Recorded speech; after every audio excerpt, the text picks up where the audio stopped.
can tell you right now, cops do not like coincidences.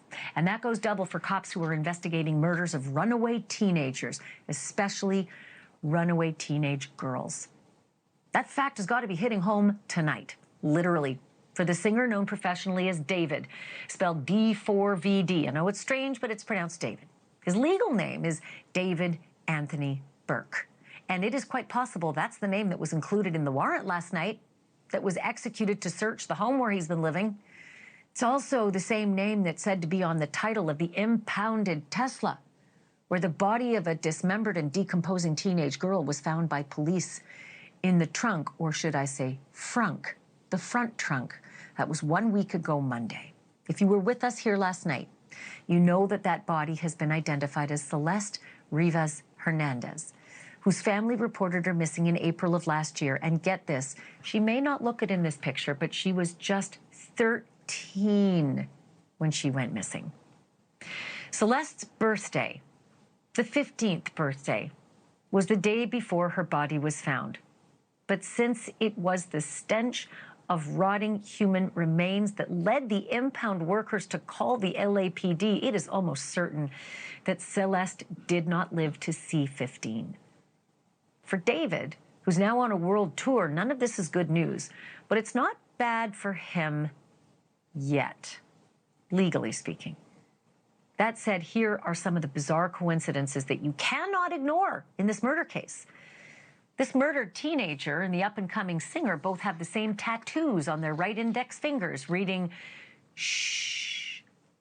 To be fair, it is a popular tattoo, S-H-H-H, far from unique.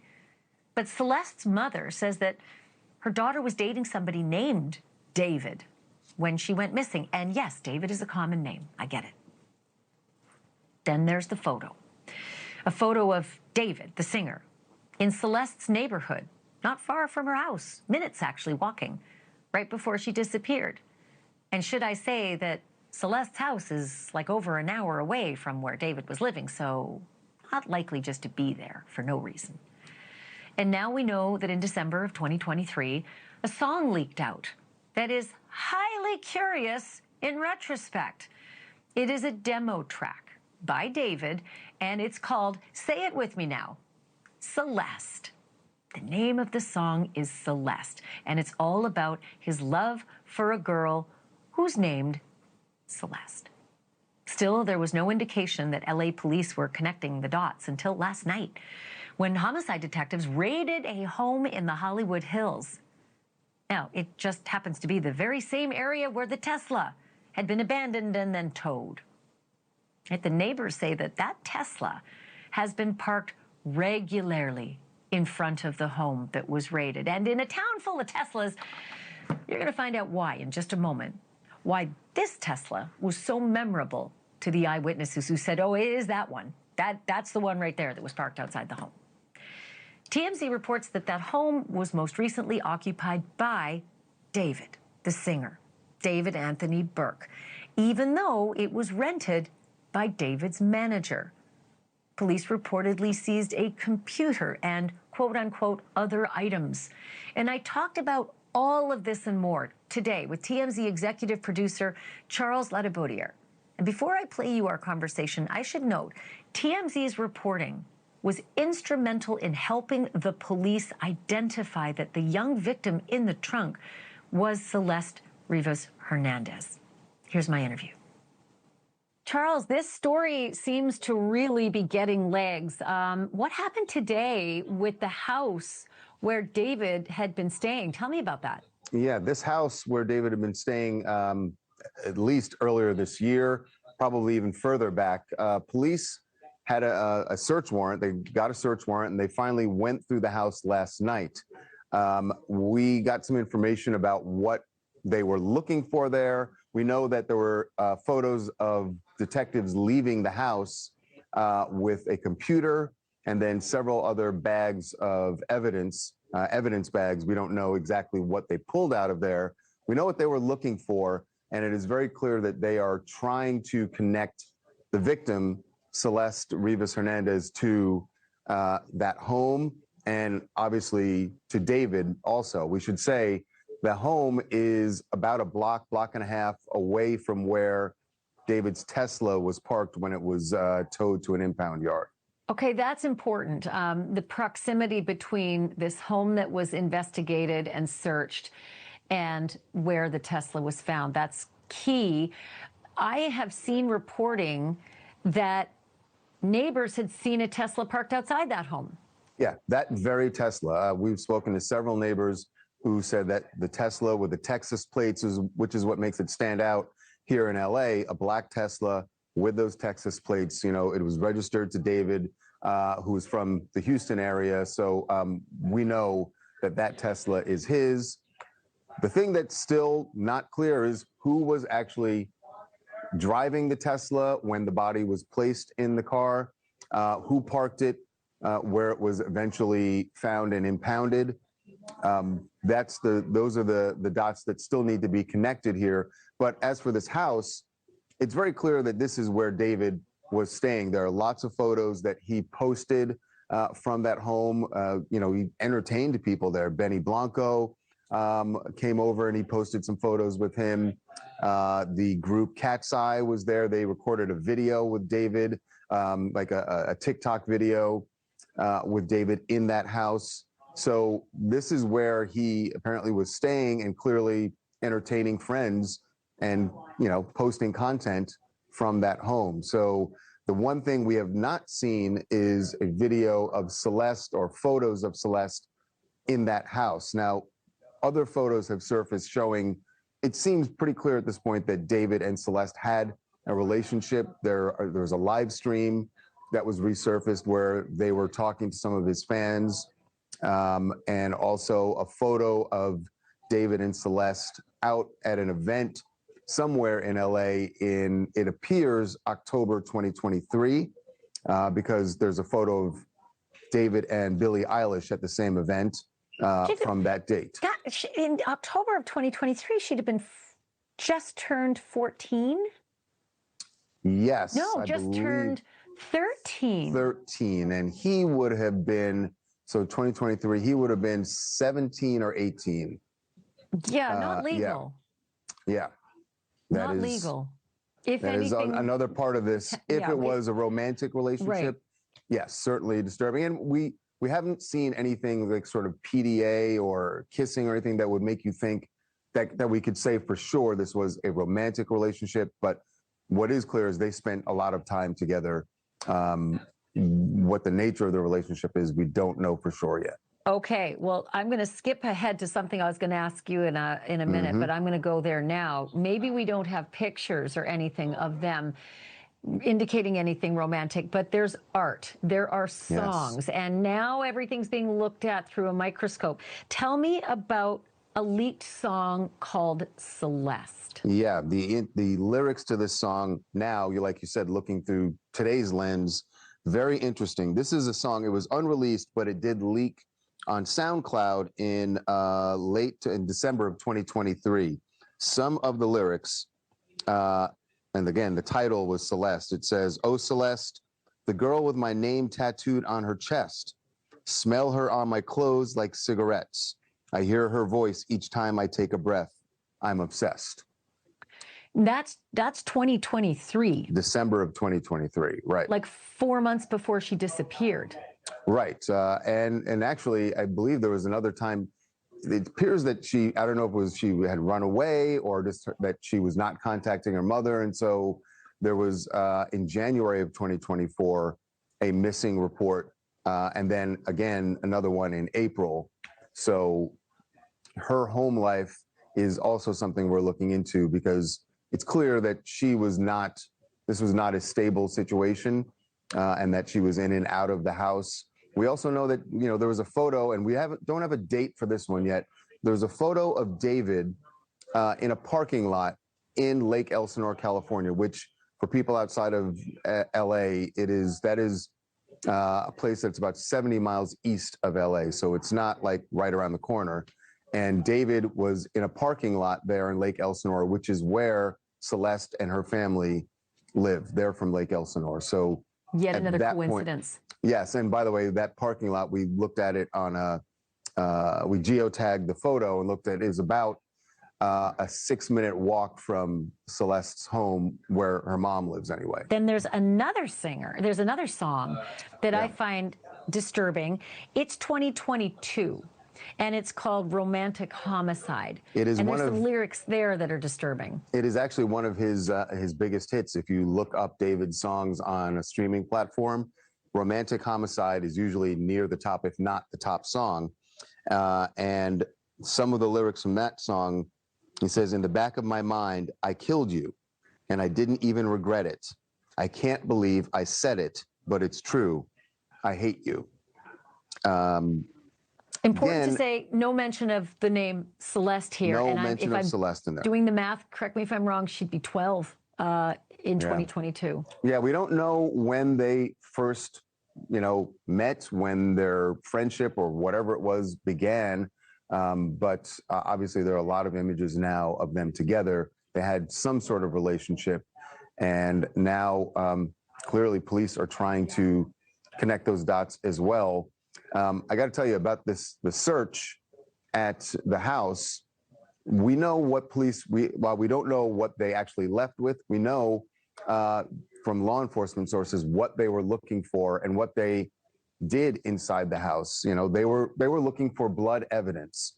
We're told that the detectives went through the house. There was with luminol, thinking that if whatever happened to Celeste, if she met her demise in the house, they wanted to see if there was any evidence of blood anywhere in the home. So they were using luminol around the house. They were checking drains to see if there's any blood evidence or, blood or tissue that was in the drains there. So they did a scouring of this house looking for any evidence. Again, we don't know what, if anything, they found, but our law enforcement sources say when they executed this search warrant, that was on the list, a very long list of things they were looking for in that house. That's very painful to hear, because we know that this body was dismembered and not all parts of this body were recovered. So it would make perfect sense if they were looking to see where that dismembering happened.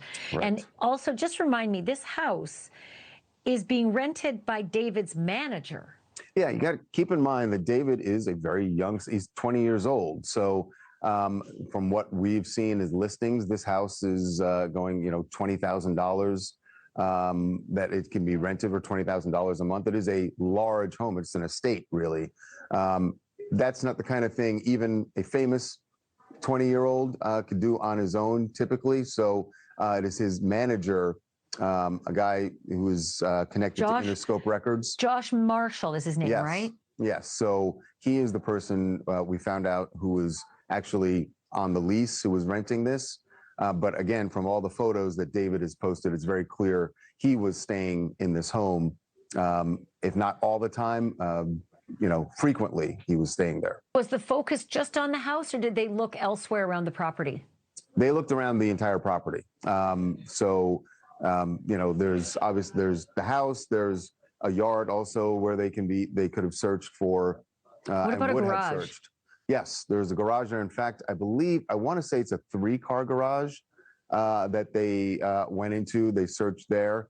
But I mean, my mind, being in true crime, goes to Dexter, and garages are often one of the places of choice, for this kind of macabre behavior. Yeah.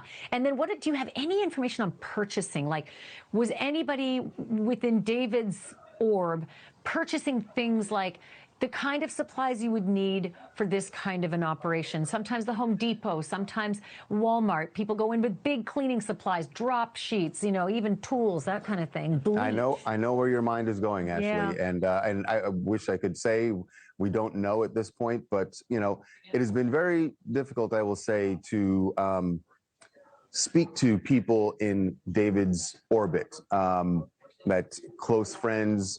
As you would imagine, most people are pretty tight-lipped and not willing to say anything at this point, because they know what's going on. They know this case has been getting a lot of attention here in LA and growing in the attention it's getting around the country.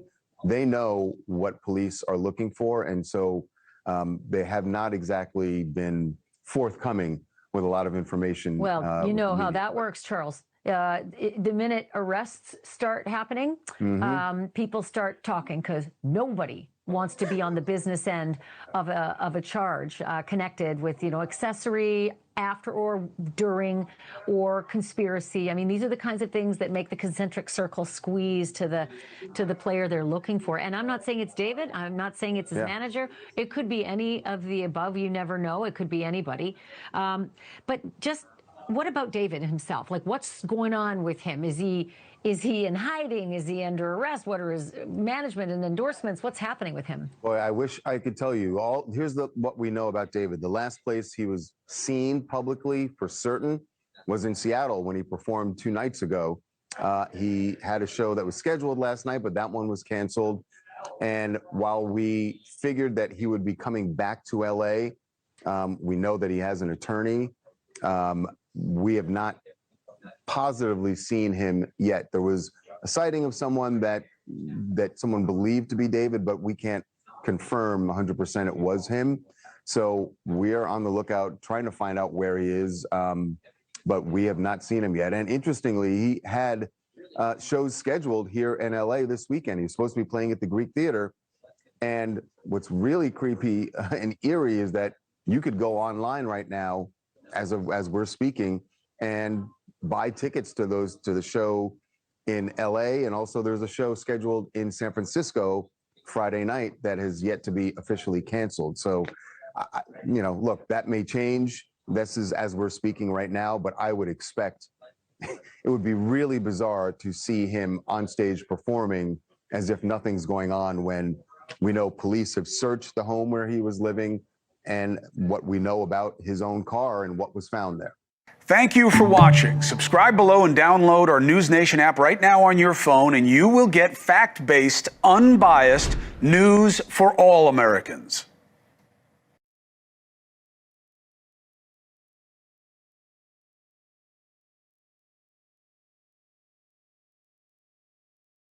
So we should be able to just point out exactly the next things that are going to happen, right? All right. Let's go with one thing that's supposed to happen, and that's friends, family, and teachers speaking out. Let's go. Hold up. That's her in my classroom in front of this poster right here. Okay, hold up. I got another one because I got a picture on TMZ of this other kid exchanging stuff with the rapper who we alleged did this stuff. Hold on a second, because he's also in my classroom. Wait, how long ago was this? We all just found out yesterday who it was, but she's been missing since I taught her. So when I taught her, she met this dude on social media. He was a rapper in LA. He came and got her. She ran away from home. She was gone for like a month. The cops found her in Hollywood, brought her back to our school. She came back to our school, kind of told people this story. She disappeared again in May of that year. May of 2024. That's when her friends told me what happened, that it was this rapper, that they were like blackmailing him, all of this stuff. And then I found out yesterday that she's now dead in that rapper's car, cut into pieces. You want to know how they met? I feel like I just said it. Social media. Let me tell you another story. Hold on. Exclusive David case. Cops searched home for blood near his abandoned Tesla. Cops were looking into the possibility that Celeste Rivas was killed in the Los Angeles home where singer David was living, because TMZ has learned investigators who searched the home were looking for blood. Law enforcement sources tell TMZ LAPD's Scientific Investigation Division took part in the 12-hour search of David's home. Understand something. It is not going to take you no doggone 12 hours, a half a day. That means that they started at 8 a.m. and got done with it at 8 p.m. That's already telling you that they ain't find what the hell they was looking for. So, yeah, using luminol to look for trace amounts of blood. Y'all know luminol. Well, I'll explain it later on. Anyways, the fact that LAPD used luminol is significant. It's a chemical used by forensic investigators to detect blood at the scenes. Luminol reacts to the iron in hemoglobin, glowing blue when it comes into contact with blood in dark rooms. Think of it like a black light finding blood. As for cops, we're looking for blood. It's significant because Celeste's body was found in a Tesla parked near the house. The Tesla is registered in his name. We're told investigators didn't just look for traces of blood on floors and surfaces. They also looked in seat and drains. It's unclear if the luminol turned up any blood. Y'all know it did it. It's actually funny because I literally said the hemoglobin and stuff, but I'm just now reading this after the damn video was done. So please ignore the part when I say what I say because, yeah, it's going to sound pretty dumb.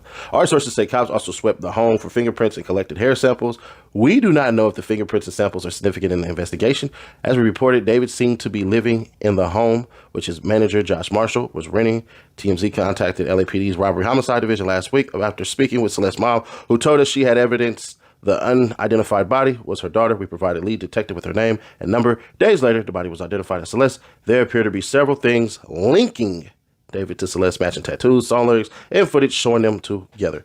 Then we're going to go right here because this is new.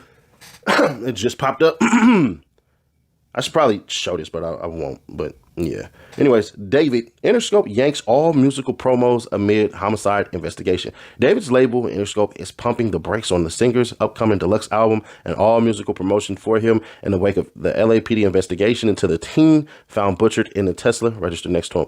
Sources with direct knowledge tells TMZ, UMG, Interscope's parent company, Sony Music Publishing, and Weiserman have paused all promotional activities related to David out of respect of the seriousness of situation and the ongoing investigation. Oh, but y'all don't never do that when these cats be getting smoked out here. Y'all go put their damn albums up. When King Von died, y'all put up a whole King Von album. Whenever these rappers and all these other musicians die, it's just pretty interesting. Anyways, David's last post on Instagram promotes the deluxe version of his album Withered, which dropped in April. It's due out Friday. Fans have pointed out that the post shared on September 7th is also the date of birth of the 15-year-old girl, Celeste Rivas, who was found chopped in a vehicle earlier this month. That's why I don't think he did it, because, never mind. Police currently deep into an investigation. The TMZ learned authorities searched the Los Angeles homes the romantic homicide singer was residing in Wednesday night, looking for traces of blood and other evidence. As we reported, the Tesla had been parked near the house. David has not publicly addressed the investigation. It's unclear if his tour will continue. His show in Seattle, scheduled for Wednesday, was axed after cops determined the victim was Celeste, which that's not even true, but whatever. TMZ obtained photos, videos, which show David and Celeste had interacted with each other in the past, and Celeste's mother told TMZ that the daughter, blah, blah, blah. TMZ was told Thursday his Saturday concert in Los Angeles Greek Theater is still on. We're unable to confirm his show schedule for Friday in San Francisco will take place, though tickets are still on sale. Now, the teacher pointed out something real interesting. She ran away to David and basically came back. So now we know, hey, bro, she's a runaway. She got an older boyfriend. This is what they do. I guess she kind of told the mom exactly who he was, but I just find it interesting, right? So what are the next moves, Nash? So you're going to hear an interview from the mom, more than likely. Probably TMZ going to break that. They probably going to break her some bread or something like that. You're going to hear friends and best friends and the people and individuals that were texting her. And then they're going to paint David as a monster, as a villain, and all of these things and all of that crap. And they're going to be right. They're going to be right. Then what you're going to do is you're going to see experts try to recreate this stuff. And then they're going to talk about decomposing bodies. And then you're going to see that the decomposing part that I said makes the most sense. Once that happens, it's not going to matter. Why? Because the cops know this story right here ain't going away. The more people click, the more people talk, the more people theorize, the more people deep dive into songs, the more that he's out there, whatever, doing whatever, the more you're going to see that they're going to be under pressure. So expect sometime soon, within the next couple of days, him to be arrested and charged. And they're going to more than likely, say he's a suspect for the murder, because he is the #1 prime suspect. But you're going to find out he didn't do it. Now, Seti Nash, bro, you're saying emphatically 100% that he did not do it. Is that what you're saying? I'm saying based off of the evidence that we have, he didn't do it. Now, if this man decided to get on a plane, come back, murder this girl, put her in the car, drop her off right there, get on a plane and take off. All right. If that's what y'all want to say, then he did it. But let's understand something. The cops They went there with the full intent of trying to understand what's going on, right? So you have luminol that they spray, but they actually have another thing. I don't even know if they even use luminol anymore. Anyways, what it is this. They go through everywhere and they spray. And they have like this little UV light, right? It's something that makes it luminescent, meaning light up, like it's lit up, luminescent in your hemoglobin, right? It's in your blood. So it's something in your blood that basically can splatter, and we just spray this luminol on it and then it lights up. It's pretty freaking crazy. So some of y'all like, damn, Nash, how do you know that? I don't know. I don't know. Anyways, so you have that. Friends, family gonna talk. Recreation. Doctors come out talking about the decomposing body. You might even have a tow truck expert come out, because there are going to be people who are going to say, hey, bro, why didn't the tow truck driver notice this and notice that? So I can guarantee you the cops went through and they looked at the area, aka where the car was at, and checked it, and more than likely they ain't find nothing, because we never seen somebody say, hey, bro, the police came here and they swept the area where the car is at and they're still there. The cops probably did like this, seen the whole street look the same, and came to a conclusion because blood stains. But one thing that I think everybody skipped over or missed is where the car was at. The area where the car is at is where a lot of people party at, where a lot of drug addicts are at, where they go and have a ton of fun there. So, like I said, to me, I think the person that's going to end up being arrested is going to be the little dude, Gus. The one that she said she was drunk and humped on when she was younger than that. Y'all got to know, man. And I don't like to do this, but I will. When that little girl was doing her thing and she revealed stuff she was already doing, her mind, she thought she was older than what she was. Does not make it cool at all. Does not make what he did cool at all. He's ultimately going to go to prison for a very long time for harboring that little girl, sleeping with that little girl. Because if they find clothing of hers with some, stuff from him, because he's going to be arrested. No doubt about it. He's going to be arrested. They're going to take his DNA. They're trying to figure out what the hell to charge him that's going to stick, that's going to force them to be able to do all of these things. Because one thing is for certain, if they don't find any blood there, where it seems like this isn't what it is, and if they can find out real quick, hey, bro, he said he was right here and right here and right here, so he couldn't have been there for the whole entire month. If that man was gone for a whole entire month, it is impossible that he killed her. Now, could he have paid somebody to do it? For sure. But all this, she was pregnant and all this stuff and everything. Okay. We're gonna go through those theories. The theories are gonna be she's pregnant. She's pregnant.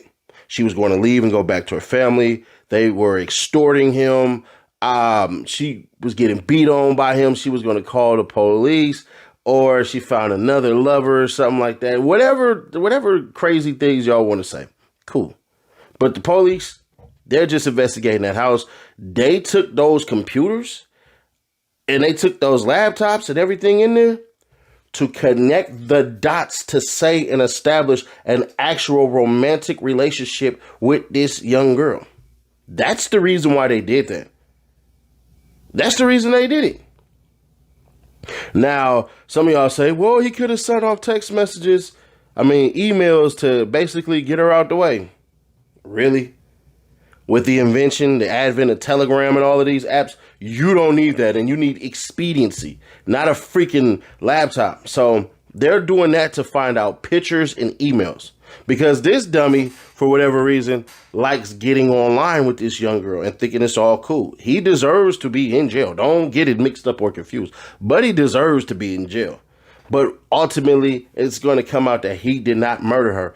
These are my opinions, and I think my opinions are good because my opinions are based on facts. Now, there's one fact that I can't say that is an actual fact, is that he did not pop back up.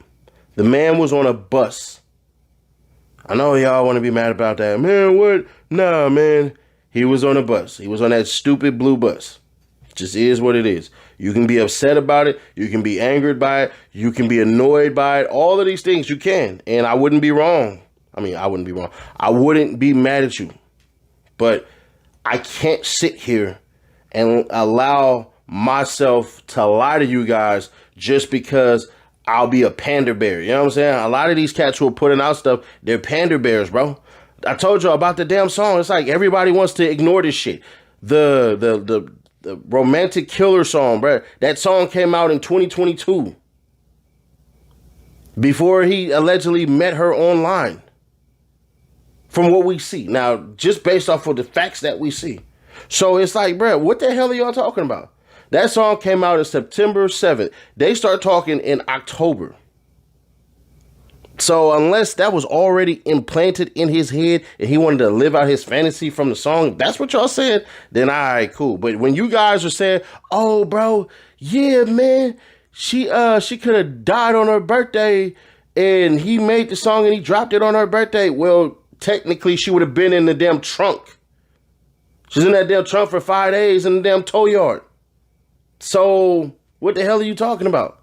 Like certain things, we don't have to lie for it to make sense. And I'm not even saying lie. I'm going to say we don't have to fascinate the words. Like we don't have to use these words to make people believe this stuff when you know good and damn well. And this ain't a shot at people. This is a shot at people who are in the comments trying to sit up here and go, oh, man, I know this, I know that. No, you don't. Just go off of the facts and infer from there. If you believe that a body can sit there in this space, in this place for 30 days and it ain't effing meat off the bone, and it ain't meat off the effing bone, bruh, then believe what you will. I can't argue with people who have made up minds, and I won't. But hey, I don't believe he did it, but I do believe he'll be looking at 5 felonies. They're probably only going to hit him with 3, but they could 100% go for 5 felonies. And if they find out that little girl been across state lines with that man, the feds are coming. They're going to hit him with the Mann Act. That'll get him life. If he slept with that little girl, transported her across state lines, that's enough for the Mann Act, buddy. And that's going to be Undertaker style out of here. I guess I'm supposed to wipe my eyes like, yeah, he'll be gone. But anyways, y'all, let me know y'all thoughts on this one. And click right here to see how T Hood got murdered or got himself murdered. I don't know, but it looked like ain't no charges coming. And it looked like he was the aggressor. Click right here to find out about that story, bruh. Crazy. And we'll be right back with another one. Polisi menggerebek rumah di Hollywood Hills yang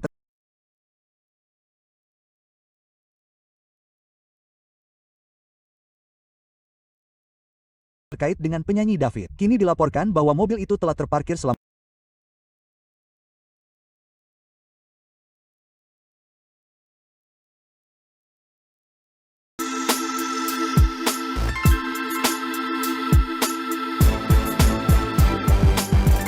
very bad ratings, and they should have fired him a long time ago. This censorship of Kimmel flies in the face of First Amendment.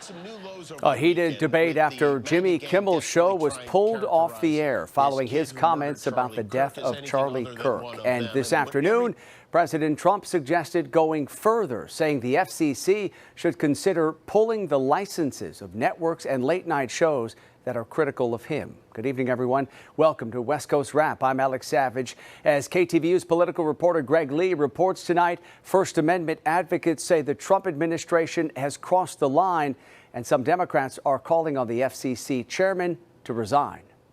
Reaction continues to pour in after Disney-owned ABC suspended late-night talk show Jimmy Kimmel Live indefinitely. The network faced FCC pressure over comments the host made about the killing of conservative activist Charlie Kirk. We hit some new lows over the weekend with the MAGA gang desperately trying to characterize this kid who murdered Charlie Kirk as anything other than one of them and doing everything they can to score political points from it. President Trump asked about the decision while in the UK. They should have fired him a long time ago. So, you can call that free speech or not. He was fired for lack of talent. Kimmel's suspension came after media company Sinclair and Nexstar said its ABC affiliates would not air the show. Nexstar needs FCC approval to complete a $6 billion deal to merge with Tegna. Disney also needs a sign-off for ESPN's purchase of NFL Network. Late night shows, something's gone seriously awry there. Trump-appointed FCC Chair Brendan Carr slammed Kimmel's comments, saying they spread misinformation. Carr threatened regulatory action. I can't imagine another time when we've had local broadcasters tell what we call a national programmer like Disney that your content no longer meets the needs and the values of our community. So this is an important turning point. Essentially saying that any media actor that doesn't say what Trump wants them to say about Charlie Kirk or Trump's policies is going to be silenced. That's censorship. That's state speech control. That's not America. Democrats blasted the decision and raised free speech concerns. The FCC's lone Democrat, Commissioner Ana Gomez, pushed back, writing, "This FCC does not have the authority, the ability, or the constitutional right to police content or punish broadcasters for speech the government dislikes. Free speech is the foundation of our democracy, and we must push back against any attempt to erode it." It sounded like he was leveraging the FCC's ability to investigate and just make things difficult for broadcasters in order to suppress speech that the FCC has no constitutional power suppressing. Eugene Volokh, legal scholar and First Amendment expert at the Hoover Institution, said ABC is free to cancel a show, but the government is not allowed to pressure private entities directly or indirectly. I think pulling the licenses of broadcasters because you don't like them, that's not allowed by the First Amendment. And I think the Supreme Court would make that clear. Greg Lee, KTVU, Fox 2 News. And the abrupt suspension of Jimmy Kimmel's late night show sparked protests in Southern California. Demonstrators gathered today outside of ABC's studios in Burbank to show support for the TV host. Erica Kirk, Charlie Kirk's widow, has been unanimously elected as the CEO of Turning Point USA by the board of that organization. The announcement comes after Erica Kirk emotionally vowed to carry on Charlie's legacy after his assassination last week. Turning Point USA says Kirk repeatedly stated this is what he wanted in the event of his death. The statement went on to say, quote, "Charlie prepared all of us for a moment like this one. He worked tirelessly to ensure Turning Point USA was built to survive even the greatest tests." Palestinian activists are urging the Oakland airport to stop military shipments to Israel. Members of a coalition of local Arab organizations held a rally earlier today. They're calling on city and Port of Oakland officials to halt what they say are military cargo shipments from the government through the airport headed to Israel. They say the shipments are flown on FedEx cargo planes and include replacement parts for F-35 fighter jets, which Israel has used in the war in Gaza. We demand immediately a cease of all military cargo shipments from Oakland Airport to Israel. We demand an implementation of an arms embargo through a permanent policy to prohibit the use of Oakland's public infrastructure and finances for military transfer to Israel. According to the Oakland Airport, it's legally required to accommodate air cargo arranged by the government and or private air cargo providers, including FedEx. Due to federal laws and FAA regulations, the airport says it does not control access to cargo manifests or the shipping activities of its carriers. A new video has now been released showing a recent ICE raid at a car wash in Southern California. This footage is from September 9th. A raid unfolded at Valley Car Wash in Los Angeles. And during this operation, the owner was taken down by agents but was not detained. This is the same car wash that was raided earlier this summer. Activist groups are now launching a car wash protection unit, encouraging the public to film federal agents during arrests. But if they interfere, federal officials say they will prosecute people.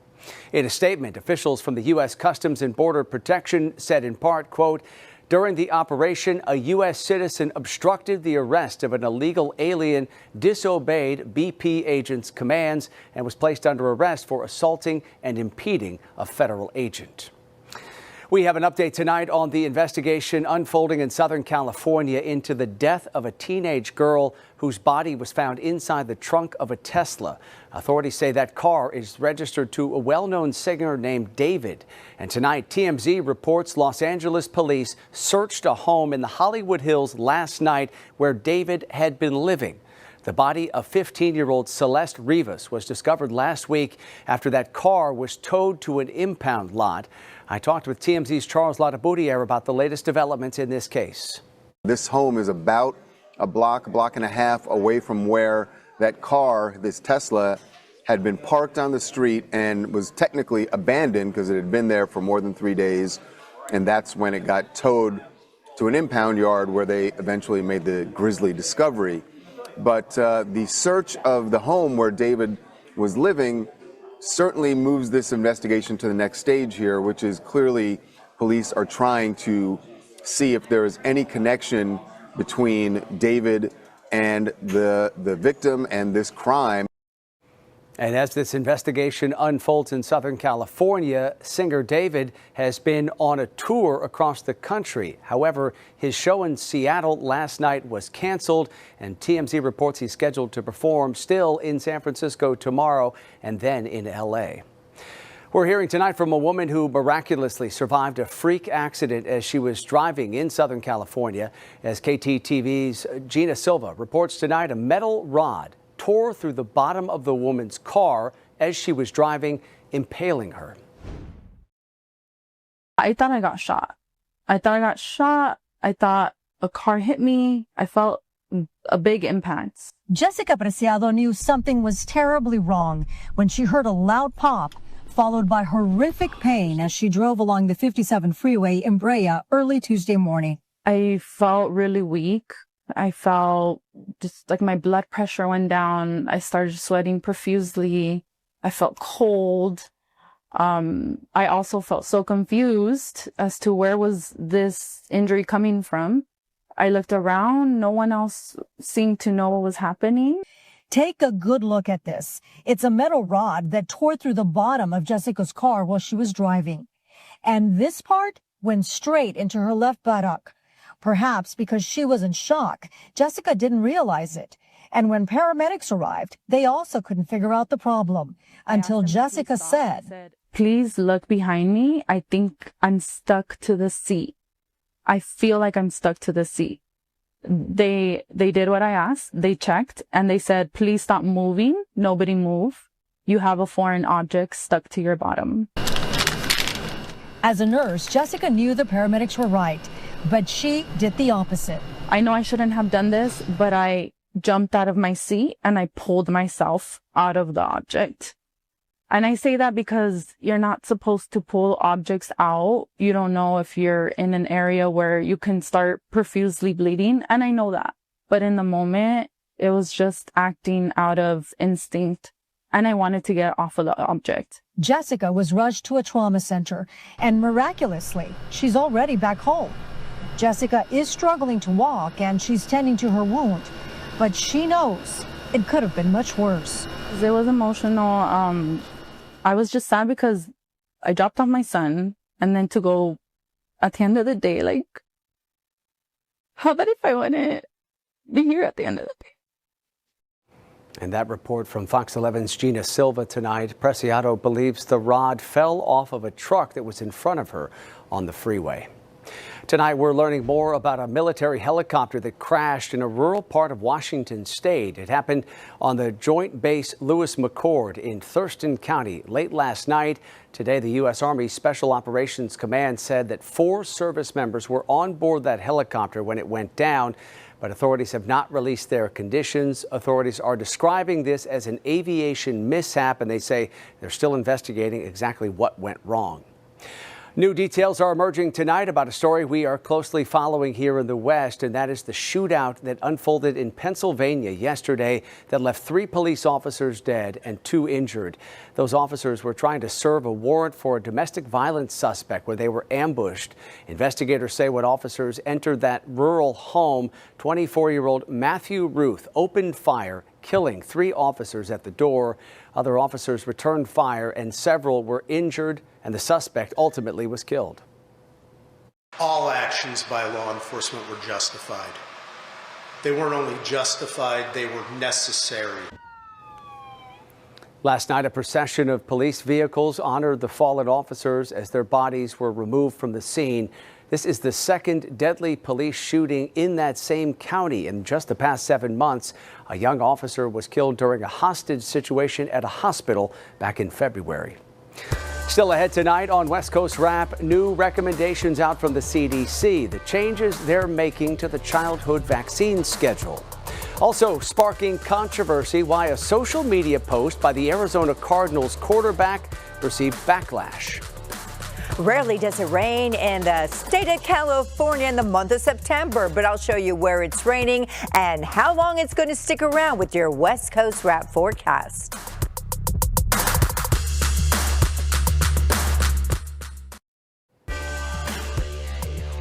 The new Vaccine Advisory Committee voted earlier today to recommend the CDC make some major changes to the childhood vaccine schedule. The committee, selected by Health Secretary Robert F. Kennedy Jr., advised that children under the age of 4 no longer receive the vaccine for chickenpox and measles, mumps, and rubella. They say this is due to a small risk of seizures in that age group. The advisory put off a vote on whether to give infants the hepatitis B shot the day they're born. The members of this ACIP committee are committed to reassuring the public and restoring public confidence by removing unnecessary risks and harms whenever possible. That is a pro-vaccine agenda. Today's recommendations come one day after California, Oregon, Washington, and Hawaii issued unified vaccine recommendations, part of the West Coast Health Alliance. They are still recommending the flu shot for everyone 6 months and older. The CDC Vaccine Committee is expected to discuss updated COVID shots tomorrow. The Federal Trade Commission, along with a bipartisan group of state attorneys general, are suing Ticketmaster and its parent company, Live Nation. That includes AGs from Colorado and Utah. They claim the companies use illegal strategies to force consumers to pay more for events, such as coordinating with brokers to purchase millions of dollars worth of tickets so Ticketmaster can profit off of brokers paying fees to upsell tickets on their platform. Ticketmaster has not commented publicly on the lawsuit. Some Starbucks workers are suing the company over the company's new dress code policy. The employees claim the company violated the law after changing the company dress code by failing to reimburse workers who had to buy new clothes. Starbucks' new dress code was implemented back on May 12th.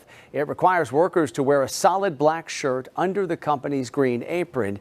Starbucks says it offered employees 2 shirts at no cost following the policy change. They say the dress code makes workers' aprons stand out and gives customers a consistent experience. Arizona Cardinals quarterback Kyler Murray is apologizing after a post on social media sparked controversy. That post featured a picture of Murray posing with his pit bull and wearing a Michael Vick Virginia Tech jersey. The post has since been taken down. Back in 2007, Michael Vick pleaded guilty to charges of financing and participating in a pit bull dogfighting ring. He spent 21 months in federal prison. When asked, Murray condemned animal cruelty. In no way, shape, or form do I, condone, animal cruelty or dog fighting, whatever it is. For me personally, y'all saw me wear the Michael Vick jersey, a player that I admire very much growing up. And then, being home with my pup, who, my dog Trunks and Swoosh, they both get treated like kings. After being released from prison and reinstated in the NFL, Michael Vick did some animal advocacy work. He is now the head football coach at Norfolk State University. Murray and the Cardinals will be visiting the San Francisco 49ers this upcoming Sunday. Dodgers pitcher Clayton Kershaw will retire at the end of the 2025 season. Kershaw is currently in his 18th year with the Dodgers and has put together one of the most decorated careers in franchise history. He's won 2 World Series, 3 Cy Youngs, an MVP award, and the Roberto Clemente Award, which best exemplifies the highest level of sportsmanship in the game. His last regular season start at Dodger Stadium is set for tomorrow night when the Dodgers will be hosting the San Francisco Giants. We turn now to Nevada, where the Clark County Commissioners introduced a new ordinance at their Wednesday meeting to adopt the Athletics' $2 billion ballpark development agreement. The document outlines regulations the A's will have to follow as they build that 33,000-seat stadium in Las Vegas right along the Strip. The commissioners will hear the document also with public comment at their October 8th county zoning meeting, where it's expected to go up for a vote. Let's turn now and talk about our weather here in the West. We want to give you a live look here in Alaska tonight. This is in Tenaki Springs. This is just outside of Juneau. You can see it is gray and cloudy tonight, just hours after this area was under a tsunami advisory, all because of a massive 7.8 magnitude earthquake that struck along the edge of Russia and caused some concern for at least a short time here in this part of Alaska. But we can tell you tonight that tsunami advisory has since been lifted. Let's bring in KTVU meteorologist Roberta Gonzalez to talk more about our weather here as we head toward the weekend. Hey, Roberta. Hey there, Alex. We did have our own weather to speak of today around the state of California. Take a look at this. In Thousand Oaks today, just outside, about 40 miles outside of downtown Los Angeles, nearly a full half an inch of rain reported. Then you look at Escondido and Point Loma. These areas just outside of San Diego. In fact, Point Loma right next to what was formerly called Lindbergh Airport, at nearly a quarter of an inch of precipitation. And this is a lot of rain for Southern California. You take a look at Barstow, 180 miles just outside to the northeast of San Diego, with just over a third of an inch of rain. And again, that's in the Mojave Desert, so that's some substantial rainfall. And we still have rain falling. It's all associated with the remains, the remnants of what was once Tropical Storm Mario. And it continues to lift its precipitation up in a northeasterly direction, then spiraling around in a clockwise fashion around that core, the center of the area of low pressure. You could see the rainfall there, still fueling into the Mojave Desert just outside of the Los Angeles area. And then it lifts up towards Monterey, and Big Sur did report 1/100th of an inch of rain, a smattering of precipitation here and there around the Bay Area. In the North Bay right now around the Santa Rosa area, we've seen some rainfall, and some thunderstorm activity was reported right there around the Mount Shasta area. So far, no accumulation has been recorded as far as precipitation is concerned. But this has been a mighty area of low pressure, the remains of Mario, very difficult to track. One of the most difficult systems to track that I have seen in the past several years. We still have a flood watch in effect for the Central Valley encompassing Fresno, even Coachella all the way through Bakersfield into the Mojave Desert, just outside the Los Angeles area, where we will continue to see some hit and miss scattered showers. The clouds are breaking up over the Santa Monica area, where in Los Angeles today, 84 degrees, and that's a couple of degrees above average. And this is interesting. In San Francisco, you can see the clouds associated with Mario, and then the layer of fog from the marine layer. Average high this time of the year, 66, 67 degrees, and that's what you saw today. Seattle, spot on for the historical average high temperature. Now, meanwhile, you take a look at Phoenix, and you see the high there today was 101 degrees. Meanwhile, in Phoenix, you are at 96 degrees now, and you will see some clearing of the skies as well as that monsoonal moisture pushes out of Arizona, continues to lift up in a northerly direction. We will see the clearing of the skies for the last summer weekend in the Bay Area, 101 over the weekend in Arizona, and 75 looking good in Seattle. Denver, lots of sunshine. Alex? Yeah, a tough storm system to track there along the West Coast. Roberta, thank you. Some bears on Alaska's peninsula are ready to compete in this year's Fat Bear Week. The annual online voting contest begins next week, and it's intended to showcase the resiliency of brown bears who gain weight every fall in order to survive the harsh winters. The contest began in 2014, and it's set up for a similar to a bracket-style tournament where each week voters will go online and vote to eliminate one of the 12 bears. While the competition is based around which bear is the biggest, the creator says it's about much more than just weight. And we had always emphasized that bears need to get fat to survive. So I thought, wouldn't it be kind of fun to get people to decide who they thought was the fattest and most successful bear of the year? The 12 bears competing this year will be announced on Monday, and voting will take place at fatbearweek.org. A winner will eventually be declared on September 30th. Coming up tonight here on West Coast Wrap, new smart glasses from Silicon Valley tech giant Meta. How the new eyewear makes it more than just a normal pair of glasses. Silicon Valley-based Meta just unveiled its brand new smart glasses with augmented reality, but the demonstration didn't go exactly as CEO Mark Zuckerberg hoped. Fox's Madison Allworth has more tonight. Meta is looking into the future, announcing their brand new display glasses at their annual developer conference, Connect.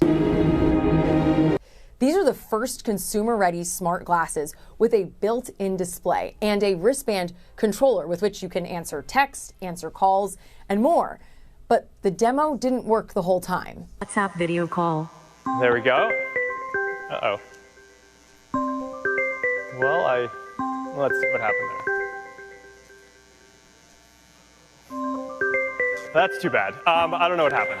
Zuckerberg was trying to answer a call. He attempted it multiple times and it didn't work, although other demos did. This is all part of Zuckerberg's moonshot to super intelligence, calling these glasses the window into having a piece of super intelligence of your own. Glasses are the ideal form factor for personal super intelligence because they let you stay present in the moment while getting access to all of these AI capabilities that make you smarter, help you communicate better, improve your memory, improve your senses, and more. Meta is hoping this bet pays off after investing billions of dollars in an AI talent poaching war. And those efforts were definitely felt because these display glasses will be sold for $799 starting on September 30th. All of this also comes as Meta is fending off reports from whistleblowers that their social media and VR platforms are not safe for kids and that they willingly ignored that. But the big focus were the AI wearable glasses. We also have a pair of the brand new Oakley Vanguard glasses also announced at Connect. These are good for sports, think running, snowboarding, with a camera here in the center and a battery life that lasts up to 9 hours. These are going to put you back $499. In New York, I'm Madison Allworth, Fox Business. All right, that does it for West Coast Wrap tonight. We appreciate you watching as always. Have a great night.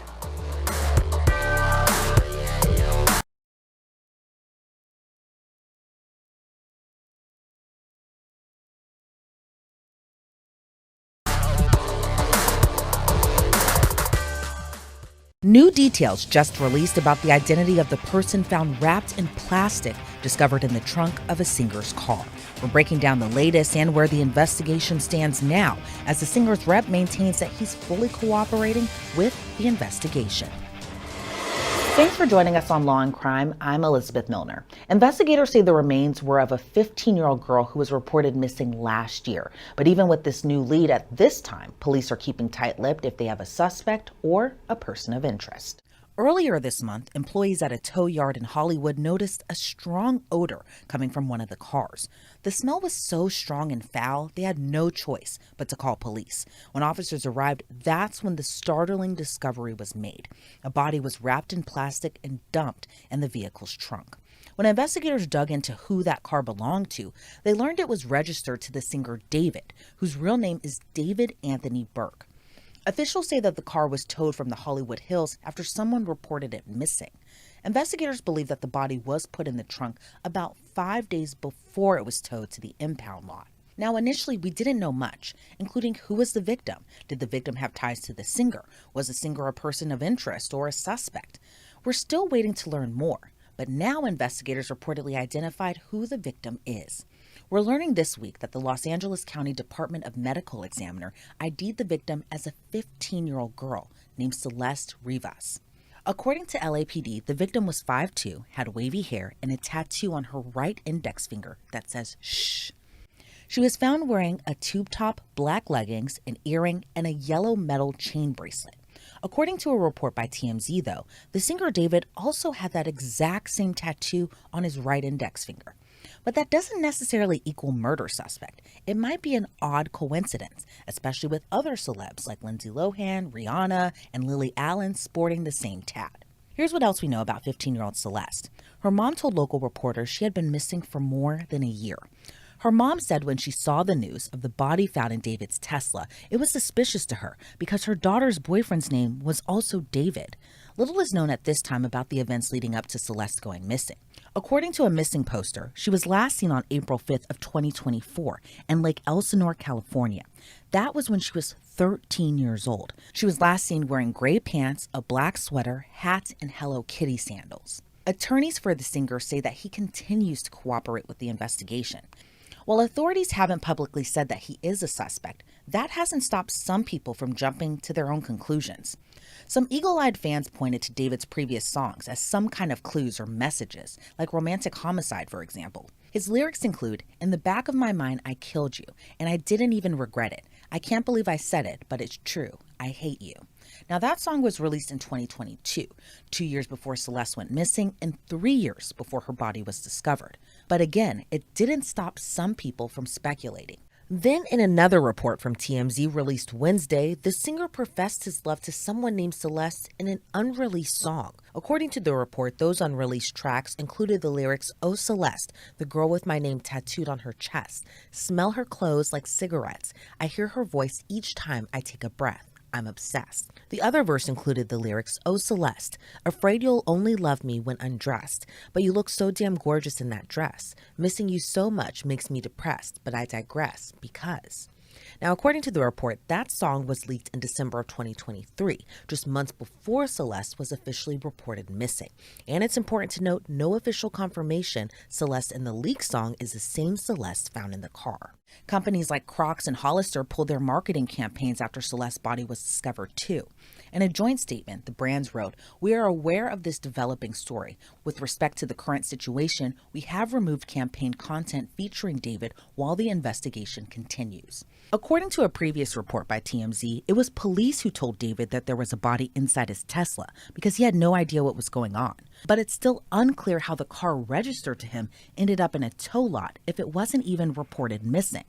Again, the singer's rep says that he has been cooperating, but we learned today he's pausing his current world tour. According to TMZ, he was supposed to hit the stage in Seattle for a concert, but sources tell the outlet that concert was canceled and the rest of his tour is on pause. Following the latest in the investigation, ABC 7 Eyewitness News reports a house close to where the Tesla was abandoned was searched. Dozens of investigators were reportedly seen taking a computer and other items from a home in Hollywood. Some homeowners told the news outlet they remembered seeing that Tesla for a while, either parked at the house where police conducted their search or at other spots on the same street. But as of this recording, he isn't named as a suspect, and no criminal charges have been filed against him. So the mystery and investigation continues. I'm joined now by retired FBI agent Colin Schmidt. Colin, thank you so much for joining me. What's your reaction to this latest development as the medical examiner says that the body found in the trunk was a 15-year-old girl? Well, it looks like it's a terrible, terrible tragedy for that 15-year-old girl's family. Is obviously the victim. And the fact that she was found in a trunk, it indicates that there's some level of foul play with this, and it's only going to get more interesting and probably more tragic as the story comes out. And I think probably, the biggest part of this story is that the car that the victim was found in was registered to a very popular singer. And we know that the singer is cooperating with the investigation, and officials haven't named him as a suspect or a person of interest. But in your opinion, with the information that we know now, do you think that he has anything to do with it? Well, the problem is for whoever did this, a Tesla is nothing more than a rolling supercomputer. So it's going to have all kinds of information in there when they get to and when the engineers get in and get all the data. So I'm confident they're going to know exactly what happened in a very short period of time. And then the fact that there's such a close connection between the decedent and this rapper, it's only going to get more interesting, like I said, as far as what really happened. And it's interesting, too, kind of the circumstances as we're learning more, because the victim's mom even told police that she got suspicious it was her daughter because her daughter also had a boyfriend named David. Do you think that that's just a terrible coincidence? And also, we're learning that they both had this tattoo on their index finger with the letters "sh" written on it, kind of similar to a lot of other celebrities, especially kind of in the millennial era, who also had that same tattoo. But do you think this is all just a terrible coincidence? Well, unfortunately, in violent crime, there's no such thing as a coincidence. It's a coincidence is actual circumstantial evidence. So all these data points are starting to point towards this rapper. We don't know what his role was, and if indeed he did have anything to do with it, but it does appear that there's some sort of culpability that this rapper is going to have with this girl's death.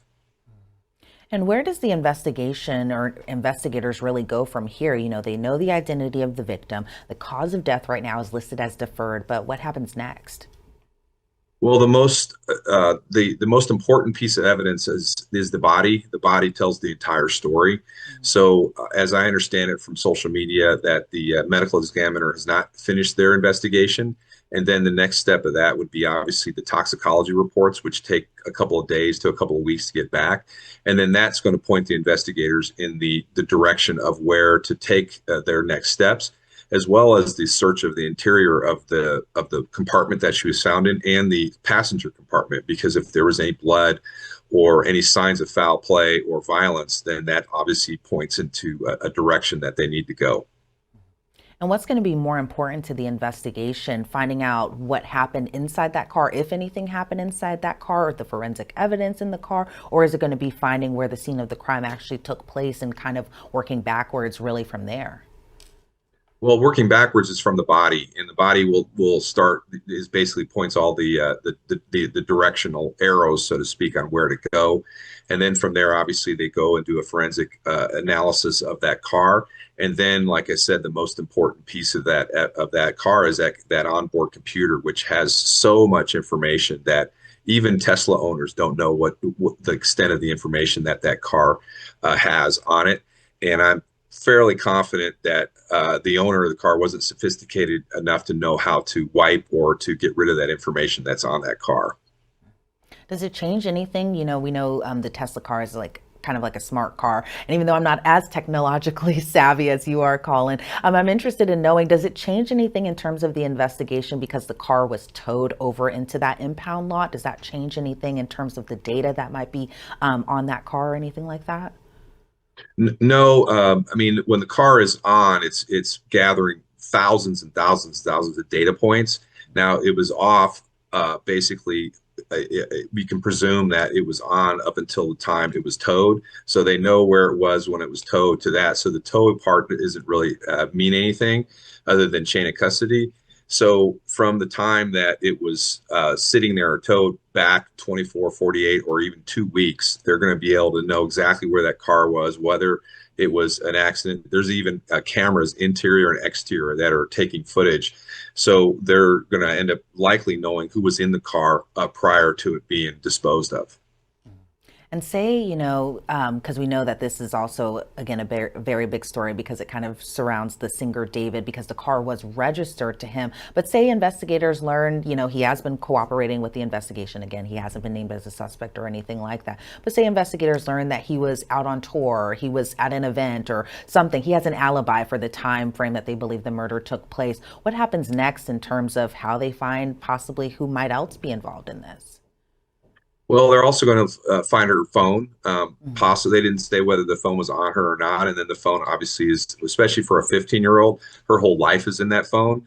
So they're going to be able to establish her circle of friends and start interviewing all of those people, as well as interviewing all the people around this rapper to see this music artist, was to see if they know anything and they know what exactly happened. I mean, the bottom line is you don't crawl into a car and close the hood. You know, somebody had to have put her in that car, whether she was alive or dead when it happened. That will be something that the investigators will definitely find out. And I believe it happened in LAPD territory. Correct. And they're considered the best homicide investigators in the world. So I have absolute certainty that they're going to determine who did this or what happened. And even that whole other aspect, because again, we're just learning this information pretty much today, is that she was reported missing about a year ago. How important is that time frame of when she was missing and how long of a period that was? How will that kind of play into her death investigation? Well, I think that's important that the family lost track of her a year ago, but it still comes right back to that car and what was going on in the car prior to the tow truck picking it up. and then being able to establish the timeline. So in any investigation or violent crime investigation, the timeline is the most important. So they're going to have a timeline starting from when the car was found or when it was reported, and they'll go back 24, 48, or even 2 weeks, and they'll be able to identify every place that car was and likely where she was. And that'll be, with that, they'll be able to fill in the blanks and then to identify who was involved in her death. Now, she may have not been killed. She may have died of a drug overdose and somebody put her in the car. Either way, somebody's responsible for her being in that vehicle. Yeah, and I'm sure investigators and even her family are trying to find out what happened to her, if they can gather any type of details to figure out what all had happened. Colin, I want to thank you so much for your time and your insight into this case. I did have one final question for you. In terms of investigating a case like this, where you have very little to go off of, how different is it to investigate a case like this now in 2025, where you have surveillance cameras, you have smart cars that gather all this technology and information, as opposed to maybe like 20 years ago, where we didn't have all this technology readily available like we do now? Well, I think it kind of on its face, it appears cognitively that it should be easier, but in fact, it's actually harder because the investigators are just overloaded with data and information. And at some point, AI will probably be taking a role in these kind of investigations to sift through the mountains of data that these investigators receive from their court orders to Tesla or to the iPhone or wherever, to kind of be able to filter out all the noise and be able to get to the point. 20 years ago, it was a matter of just going and interviewing people and getting their story. Now it's a whole different story with all these data points that investigators have to sift through. And so with that being said, do you see that there might be a possibly end in sight in terms of the investigation anytime soon, or do you think that this might be a very long investigation? Well, based upon it was in a Tesla, I would speculate that it's not going to be long. If it was in like a Mustang from the 60s that has no onboard computing ability, it would be kind of a different story. But like I said, that Tesla has so much data in it, and there's so many tools out there that will aid the investigators on getting through that data. I expect that they likely will quickly know exactly what happened to that girl. I'm sure, and I hope that they find out soon what happened to her, because it's just devastating overall, just how horrible this case truly is. Again, Colin Schmidt, thank you so much for your time and insight into this case. I really appreciate it. Thank you. Investigators are still working to find Celeste's cause of death, but LAPD says they are investigating the case as a homicide. Again, David is not being publicly named as a suspect at the time of this recording. Thanks so much for joining us here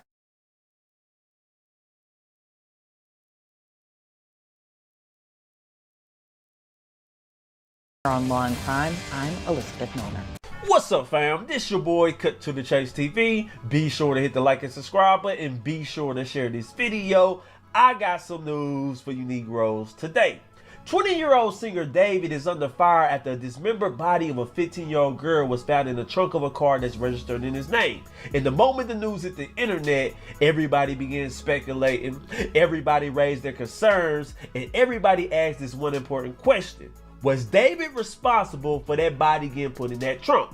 Now, I'll be honest with you guys. When I first initially heard about a body being found in the trunk of a car that David owns, I didn't think David was responsible. I was like, there's no way he's guilty of something disgraceful and distasteful as that. A dead body in the trunk? I didn't want to believe it. So I made all type of excuses for David. I said he's rich, I said he's famous, and I said you know how it go.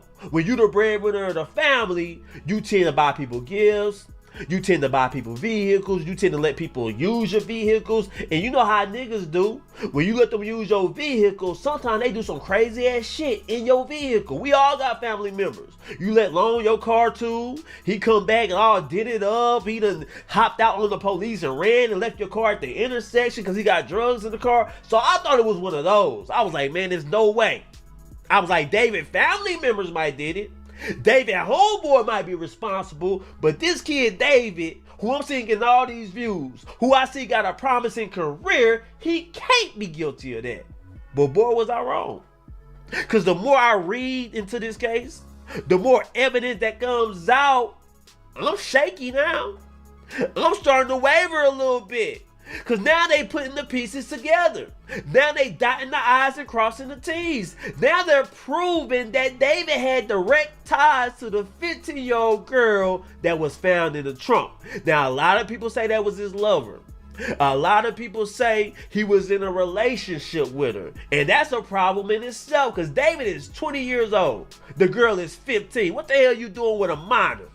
And you got all this money. You got all that talent. Have any girl you want. You can have women at your beck and call. And you still messing with a girl that's coloring in her folder and shit? What type of stuff is that? So, man, I'm kind of shaking up a little bit. The news I heard today don't make me feel good. And now I'm looking at David. He's still on tour. He canceling shows now. I'm like, uh-oh. If you're a fan of David, you might want to get to his tour. Because this might be the last motherfucking tour he do. I'm just being honest with you guys. I got to speak on how I feel. I thought he was innocent. I thought he wouldn't do anything like it. But now I got to reevaluate that. You know the girl. Y'all got matching tattoos. Matter of fact, we're going to get into all that. But let me play this news clip so I can catch you guys up on it. Let's go. Thank you, Tina. We want to get to some breaking news now. The body of a young girl found in the trunk of a Tesla has been identified. Assignment manager Mark Lou at the desk with information just released in this case. Mark? Yeah, it was just posted on the LA Medical Examiner's website. They identify that body as Celeste Rivas, and they say this girl was only 15 years old. Now, let me show you some video and recap what's going on with this incident. So what you're seeing here is the tow yard in Hollywood on North Mansfield Avenue, and this entire incident revolves around the trunk of a Tesla. Now, the Tesla involved here was impounded and towed to this yard on Friday, the 5th of September, after it had been parked on a public street for more than 72 hours in the Hollywood Hills. Now, that's very interesting. Whoever was responsible for this crime, they were sloppy and they wasn't very smart. You mean to tell me it's a dead body in the trunk of this car, and you just leave it on the side of the road for 3 days in Hollywood, and you didn't think nobody was gonna come pick the car up, search it, and then you got it in your homie's name, David? Man, this is nonsense. This is crazy. But let's continue.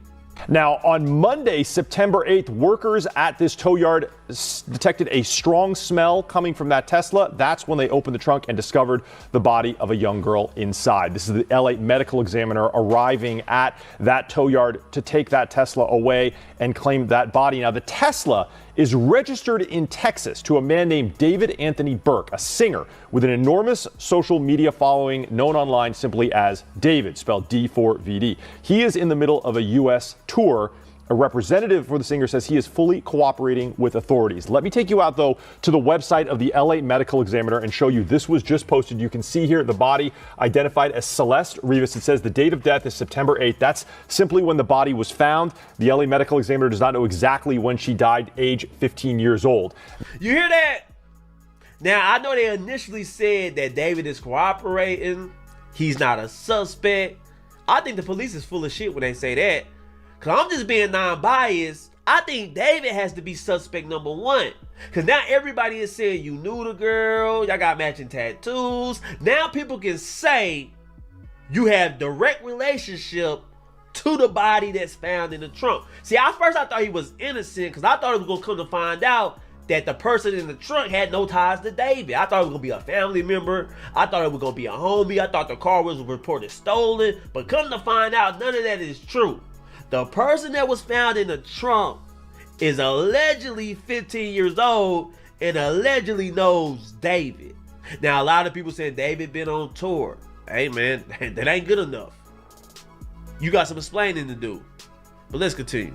Now, I want to actually point out here the cause of death for this person, Celeste Rivas. It says deferred. And what that means is that an autopsy and an examination of the body has been performed by the LA Medical Examiner, but it is not yet able to determine the cause of death. They're waiting on other forensic tests, possibly toxicology or other forensic examinations, before they can conclusively determine how young 15-year-old Celeste Rivas died. That could still take several more weeks or even months to complete. That's the very latest here from the desk. I'll send it back to you. Okay, thanks, Mark, for digging into all that for us. Now, that's crazy. And today was a very big day in the case. It was a very big break in the case as well. Because the moment they identified this 15-year-old girl as Celeste, you know the internet does what they do. You know the internet detectives came out in full force. They done dug up pictures of her and David allegedly. They done dug up text messages allegedly. And they even allegedly said that David is singing about her in songs. And I'm like, how sick is this? David, you 20. If this is true, I don't know. It's all speculation. But if you really had a relationship with this girl, then you deserve it. Now, a lot of people are saying, if David is responsible for this, what would the motive be? David's innocent. He has no motive. I can tell you a motive right off the bat. If David is responsible for this, one of the motives could be the girl was finna out him. You're a buzzing pop star. You got the world at your palms, selling out shows. If this 15-year-old girl comes out and say, I've been sleeping with David, he's my boyfriend, your career is over with. We calling you R. Kelly. You getting hemmed up. Your ass is going to jail. So that's the motive that David can have this girl taken out. I'm not saying he's guilty. I'm not saying he's innocent. I'm more under the impression, let's wait till this play out. Let's get a little bit more evidence. Because right now, people is saying that David knows this girl. They even got matching tattoos on their index finger. Let me read you this article.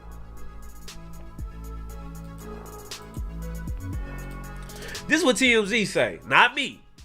It say David and victim have matching tattoos. And that's the tattoo. It's on the index finger and it say shh. Now a lot of people are saying that's a very popular tattoo.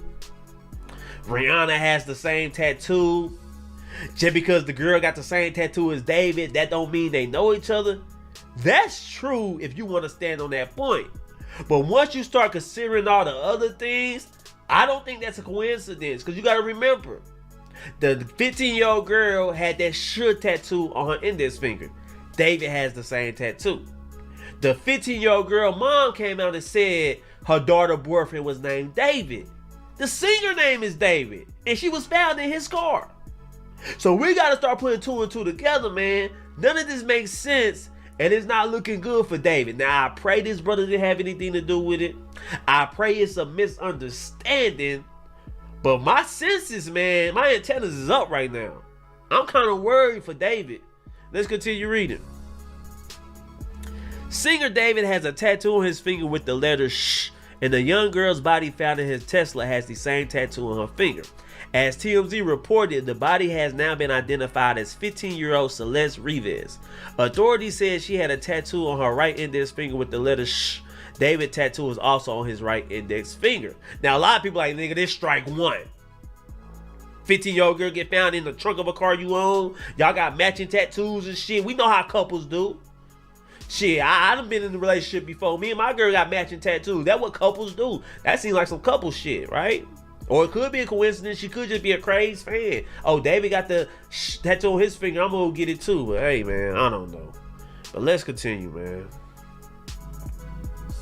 TMZ spoke with Celeste's mom last week, and she told us about her daughter's tattoo, adding it was in red ink. The mom said Celeste had been missing for more than a year, but she was suspicious of the Tesla discovery because she said Celeste's boyfriend name was David. Damn. So this girl been missing for a year. She was 15, and it kind of seemed like she was living a fast life. You getting tattoos, you running the streets, you going off with your boyfriend. It kind of seemed like the fast life caught up to her. I'm just being honest. I'm not saying she deserved it or anything, but it seemed like she lived a very fast life. She wanted to be grown.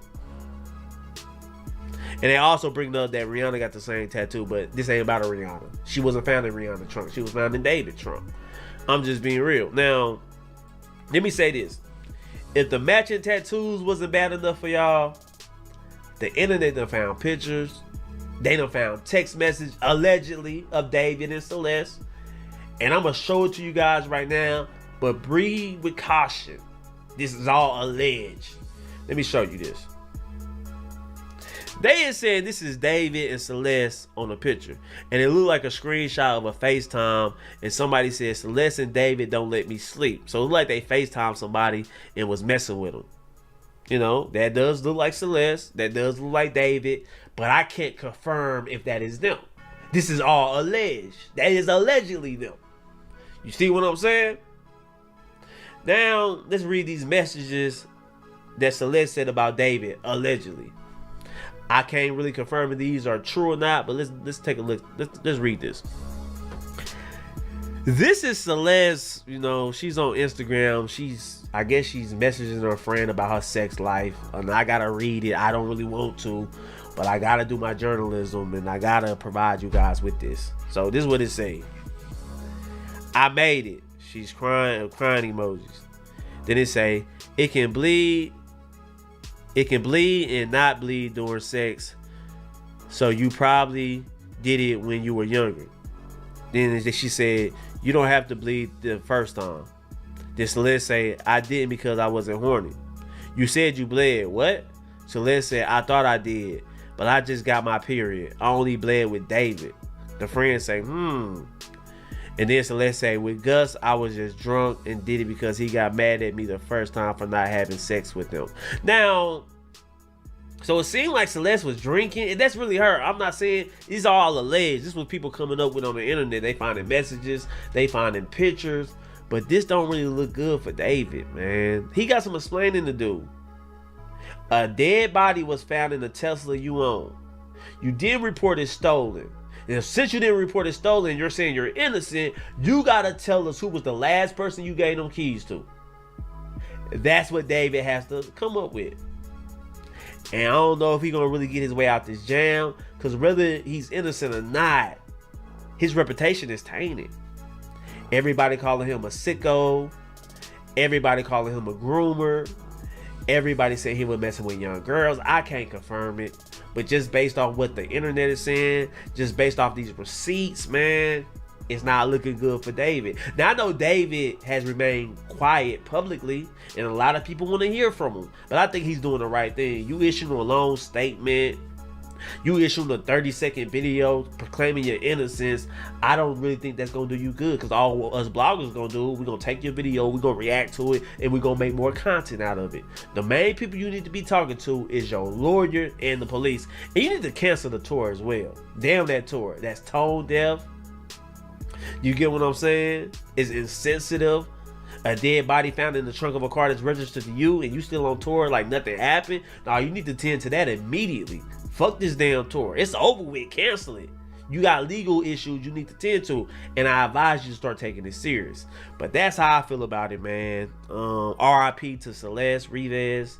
Condolences to her family. I hate that they had to find her this way, because they said she was missing for a year. So I'm pretty sure her family was setting up flyers. They was hitting the news station. They were trying to find their baby girl, and it's so sad they had to find their baby girl this way. Dismembered, chopped up. Man, that is just sad, man. But anyway, guys, I want to hear you guys' thoughts about it. Leave me a comment. Share this video.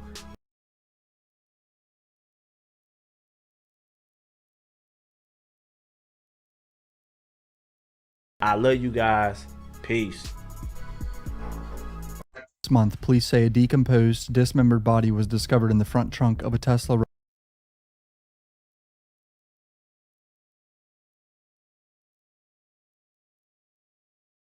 registered to David. The car had been abandoned in Hollywood Hills and later towed to an impound lot. The victim has now been identified as 15-year-old Celeste Rivas, who has been missing for over a year. This is where it gets really bad. The mother of the victim has spoken out. The mother told TMZ that Celeste had a boyfriend named David, and reports note that both Celeste and David share the same shush tattoo on their right index finger. According to the medical examiner, she appears to have been deceased in the vehicle for an extended period of time before being discovered. Police confirm this is being treated as a homicide investigation. However, authorities also stated that David has not been in LA for more than a month, and it remains unclear who last drove the car. As of now, no suspect has been named, and he's cooperating with the authorities. A lot of signs are pointing to David being involved. I mean, common sense says he killed her, put her in his car, and abandoned the car somewhere, but that's got to be the dumbest way to get rid of a body possible. Also, let's not forget to point out, she's underage and a child. This is really disturbing. This is a Reddit comment that has gotten a lot of attention. A close friend's little sister from Lake Elsinore ran away last year. And this is who she was with. We think her sister was pimping her out. She was in 7th grade at the time, which means she was like 12 or 13 or something. LAPD sweeped his place in the hills. I'm terrified that's who's in this car. Nobody has heard from her in months. I won't release names as she's still a minor, but she was from Lake Elsinore before the identity was released, obviously. But this person knows information about the situation and saying that she was being pimped out. And here is really solid evidence. It looks like a FaceTime screenshot from 3:51 a.m. We don't know when. Someone is FaceTiming David and Celeste. She's 15. Can you guys stop posting this comment? I deleted it for a reason. I didn't know he deleted it. There's an active investigation. Yes, it's her. Yes, I'm heartbroken. She was a little fucking girl and she was failed horribly by the entire community. I want to throw up thinking about what she could have gone through in the last year. She should be sitting in class in high school, living like a normal ass kid, and she's gone. She never saw 15. They found her body on her 15th birthday. Stop tagging me and let me grieve in peace. Okay, I didn't know that this person actually close with her, so please don't antagonize this person on Reddit. I'm actually going to blur the name now that I think about it, but please don't antagonize that person. There's a lot of talk in his Discord chats. I would imagine he has like fan Discord chats. It was known that he had a girlfriend named Celeste, but I guess the people didn't know the details of her age. This is 2024. He has a girlfriend. Pretty sure he's dating right now. Yeah, her name is Celeste. Another damning Reddit post here. This is from 7 days ago, and they used the letter C for Celeste to hide her identity at the time because it wasn't released. This guy's a P, from what I've heard. My sister, who is now in 9th grade, told me that he was dating an 8th grader. Let's call her C. And she would go on trips with him to LA. They're all in 9th grade now, and it turns out C's friends knew, and he would pay them to keep their mouth shut. C has been missing for over a month now, and no one knows her whereabouts. Definitely something strange going on. 7 days ago, before the name was released. More context from that earlier Reddit post. Pretty sure he's dating. Her name's Celeste. He said he was never in a relationship on his story. She's so pretty. 2022. Yes. 3 years ago. Celeste in here, she goes, "Hi David, bark." Don't know what that means really. I just joined, LOL. To me, this looks like it's her. I mean, you're in the David Discord and your name is Celeste in 2022. David asks in Discord, "Everyone, I'm in a song crisis right now." August 2024, over a year ago. Dropped the one with the missing girl, Celeste Rivas Hernandez. What? So there's some sort of song that has messaging about her? His fans keep excusing him by saying he's been on tour the past month, but this has been going on much longer. The girl was 13 when she went missing in April 24. She had already had a tattoo on her finger and told her mom she had a boyfriend named David. By September, David had already gotten the same tattoo on his own finger. She weighed 120 pounds when she disappeared, but was only 70 pounds when she was found in the car. Her name was already being discussed by his fans even before authorities confirmed the body was hers. The weight change could be from the body decomposing. Now, the most obvious theory we have here is I wonder if he killed her because he blew up and he wanted to cover up his grooming / PDF. Disgusting. That's the most obvious theory. She was, probably trying to leave him or threatening to get away from him or leak stuff. I'm not trying to, I'm not trying to say that's what happened. This is all alleged, but that's what it looks like, right? That's the obvious implication. At this point, we should wait for the police. The possibilities are just so serious. No. No. There's a song. There's a fucking song. Recorded in December 2023. The song name is Celeste. Baby, I love you, so this is what it's like. To not need weed to get me high. I love it when you hold me when you cry. Just because. Be my Valentine. I want to make Cupid suicidal. These are the kind of thoughts that cross my mind. Just because. I love you so much. Darling, I would love to ease your mind. But you only open up when you get high. If I had the money, I would buy us time. Just to get by. Just to stay high. Oh, Celeste, the girl with my name tattooed on her chest. What? Please don't tell me she has David on her chest. Smell her on my clothes like cigarettes. I hear her voice each time I take a breath. I'm obsessed. Oh, Celeste. Afraid you only love me when undressed. This is so disturbing. This is really, really just not good, man. This poor girl. I'm obsessed, Celeste. Afraid you only love me when undressed. Missing you so much makes me depressed, but I digress because I love you so much, baby. David has been informed about what's happened, and although he is still out on tour, which he isn't now, he got canceled today, officially, I'm pretty sure, he is fully cooperating with the authorities. A spokesperson said, I mean, all signs point to this guy being involved. A dead body doesn't end up in your car of a minor you've been R-wording. Like some people are saying he hired someone to do it, but why would you hire a hitman or your friend to kill the girl and then she ends up in your car towed? That's the worst murder plan of all time. The most ridiculous plan ever. Like, all signs point to this guy being involved. Another very sad theory here. I wonder if he got her pregnant and it went downhill from there. I didn't even think about that. I really hope that's not the case. I mean, this is all just so fucked up, bro. Like, this is really fucking with my head. This poor girl. Not to mention, his biggest song has lyrics like this. In the back of my mind, you died, and I didn't even cry. In the back of my mind, I killed you and I didn't even regret it, and I can't believe I said it, but it's true. I hate you. The official music video for this song has 180 million views, right? This is a big song on TikTok. Released September 7th, 2022. Do you guys notice something about that date? That's her birthday, September 7th, 2010. Do we think this is all coincidence? I don't think so. He released this music video on her birthday. This is so gut-wrenching. The girl was only 15. She was 13 when she disappeared. This poor child. And he reportedly got the tattoo months after she went missing. He's sick. Yeah, she went missing because she ran away with him. That's what it looks like, right? Wow. This is a very, very interesting post. He had a 2-day break between Canada and US shows on August 31st and September 1st. So he had a break to come back to LA, is what they're hinting at. The car was impounded on September 5th after being abandoned for at least 72 hours. The body was discovered on September 8th. This idea is that there's no way he could have been involved is nonsense. It lines up pretty much perfectly with her murder having happened on one of the dates he didn't have shows. Also, coroner said she was killed about 5 days before the car was impounded. I didn't see a coroner say 5 days. Oh my god, multiple sources say authorities believe the body was put in the car about 5 days before it was towed and impounded. The reason why this guy's not arrested, I would imagine, is because they don't have the official autopsy and cause of death yet. If I were to guess, that's why. We don't know. This is a whole lot of speculation. But man, oh man, does a lot of it look like it's real and it's the truth. If David ends up not being involved, then I'll make a video correcting myself, obviously. Things are not looking good for David at this point in time. I mean, we can all agree on that, right? So yeah, I'll keep updating probably when this guy's arrested. Let's be honest here. I don't even know what to say. Rest in peace, Celeste. I'm sorry. I really don't even know what to say.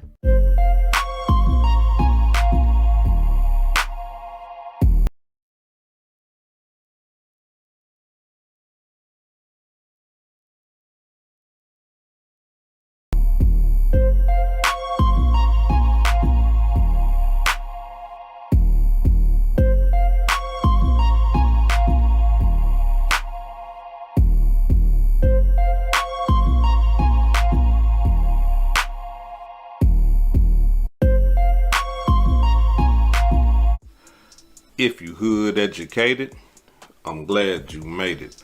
Allow me to unfold my knowledge, wisdom, and understanding from a hood brother's point of view to all of you, here, there, and everywhere.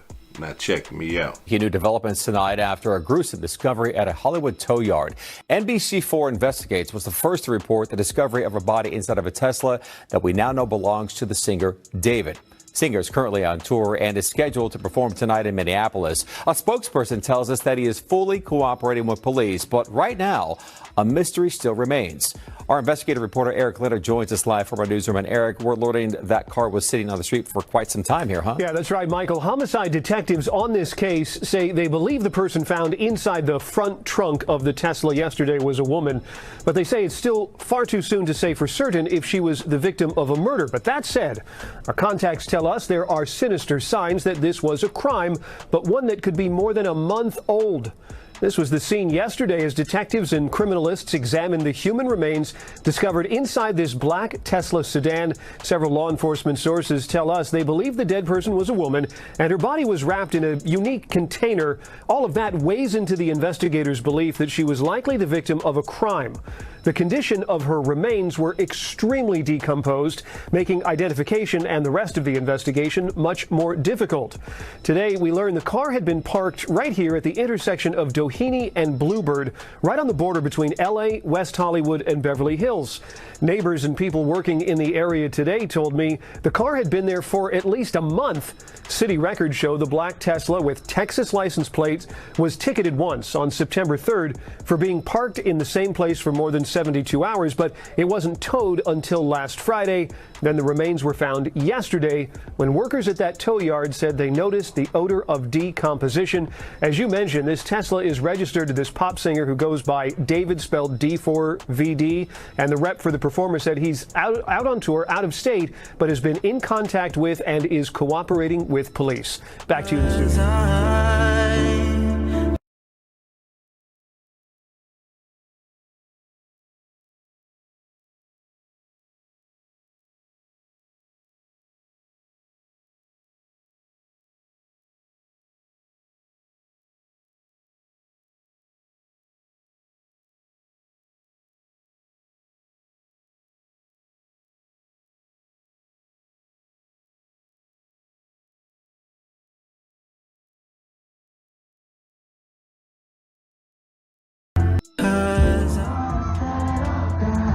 overnight critically acclaimed musician David taking the stage even as he finds himself at the center of a death investigation after police found a body in a car registered in his name. LAPD officers making the gruesome discovery in the front trunk of an impounded 2023 Tesla in a tow yard in Hollywood on Monday afternoon, following reports of an odor coming from near the vehicle.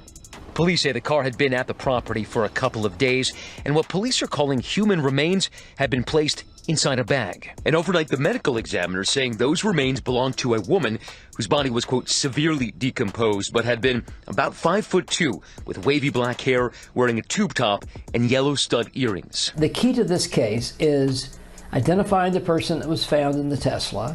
How is that person, if they are, connected to this Tesla? How did David's car get to this location in Hollywood Hills? When was the last time he saw it? 20-year-old David, whose real name is David Anthony Burke, known for hits like Feel It and Romantic Homicide, has over 33 million monthly listeners on Spotify. He recently spoke about his success with our Gio Benitez. It's such a blessing to be able to express myself and release my art and help people around the world. Enforcement sources have been extremely careful to point out that David has many vehicles registered under his name, driven by any number of people at any given time, and that they won't really know anything until the coroner makes a determination on the manner of death, and that could take several more days, guys. Yeah, a lot of questions to be answered, Matt. Wow. All right, thank you for bringing that.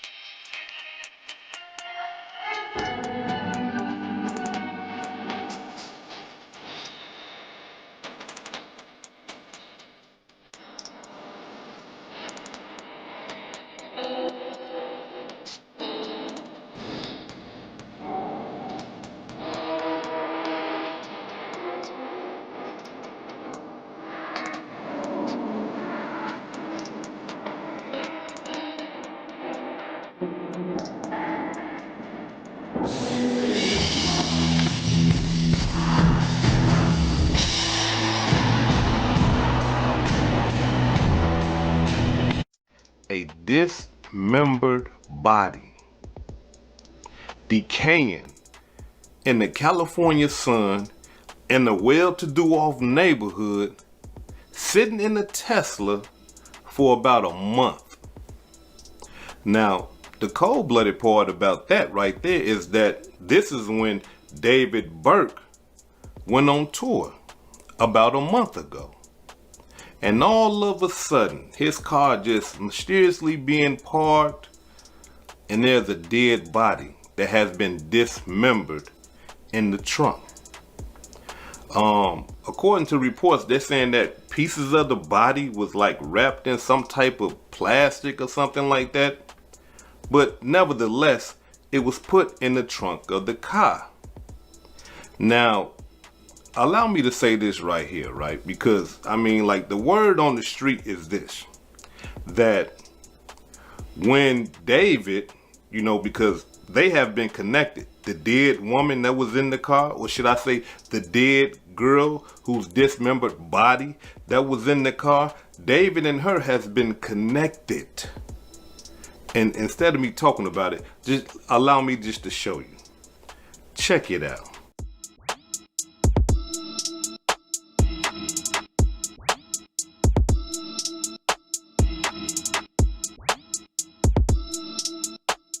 So there's no way that David can't say that he don't know this woman that they found dead, or this girl, excuse me, that they found dead and dismembered in his car, because we have proof to show that they knew each other. But not only that though, people from the hometown where David is from, or that where she is from and where they met and stuff like that, are saying that David met this girl when she was 12 years old and he was 17. Wait a minute, hold on, cause somebody, look, what? She 12, He's 17. This is when they met. Now, I know this is strange to a lot of people, and it should be strange to a lot of people. But let me tell y'all something, right? In the hood, that type of stuff right there is not abnormal. And I know a lot of people say, come on, hood, man, it ain't. Look, I got to be 100 with y'all. These young girls, fully developed, 12, 13, they don't want to date us. When we 12 and 13 and stuff like that, they don't like us. They don't. Come on, men, y'all know I'm not lying. But the reason why they don't like us is because they believe in their mind that, hey, if they get an older man, an older boy, that they will have some type of prestige. You understand what I'm saying? That this right here would say that, hey, I'm developing to a woman. Or, you know, other girls will look and say, oh, wow, that older guy likes you, right? To some women, this is a badge of honor. Or young girls, this is a badge of honor. Look, is we gonna tell the truth or we gonna be lying? What we gonna do, right? So, in this situation, this girl was 12, he was 17 when they first met, and according to the reports in the streets, the parents knew this. Now, one thing I don't know if she had a father around. I don't know that. But I would say this right here. If a father was around, that's not finna go down. I mean, look, dads, we are not going for that type of stuff right there. Nah, hell no. You know, now she was 18 and she met a guy 28 or something. Hey, look, she a grown woman. Hey, whatever. But as far as being 12 and this boy you dating is 17, nah, we ain't going for, not no dads, not no fathers. Hell no. As soon as he come to the crib, hey, wait a minute. You come to see who? Huh? And she 12? Nah, hell no. You 17? No. You know, we might let it go about 2 years or something. 12, you 14 or something. We might, hey, you know what? Hey, that's only 2 years. Hey, you know, but 17, you almost full grown. This girl 12. We ain't going for that right there. But unfortunately, sometimes, and I'm not trying to speak down on you sisters. And when I say sisters, I'm talking about all the women in all races. Listen, sometimes y'all let little stuff like that go. Because y'all understand the women and y'all understand that, hey, look, I did when I was that age, I did like an older guy. I was with an older guy, you see? But I got to push back on that right there. I got to push back because when a 12-year-old, we talking about 12 here, dealing with a 17-year-old, this girl right here just stopped playing with toys. She probably still go to sleep with her teddy bear. She probably still see toys on TV and be like, I want me one of them. Mom, can you buy me that? She can't buy nothing. She ain't even got a after school job or nothing. She 12. She 2 years away from 10. No, we can't go for that right there. You know, now, and when I'm speaking about, you know, women letting this type of stuff slide, I'm not saying that I don't believe that a woman would let their 10-year-old or their 12-year-old date somebody that's older, a woman that got some sense. What I'm saying is, like, say if your daughter is like 14 and she come on with a guy that's 18, some women would be like, it's only 4-year difference. She 15, she come with a guy that's 18. Some women will let that slide. But men, we are protectors of our daughters. We like, hell no. But nevertheless, in this case, she was dating him. And her mother knew it. And let me explain to y'all how I know her mother knew it. Because her mother told authorities that she had a boyfriend and his name is David. So her mother knew about the boyfriend. Now, let's be 100 though. We got to tell it how it is, right? Because Men are manipulative. Children are manipulative. The boy at 17 probably looked like 14, you see, at that time. And so it could have easily went that way too. We got to cover all grounds. It could have easily went that way too, because she could have said, hey, Mom, he's 14. I like him.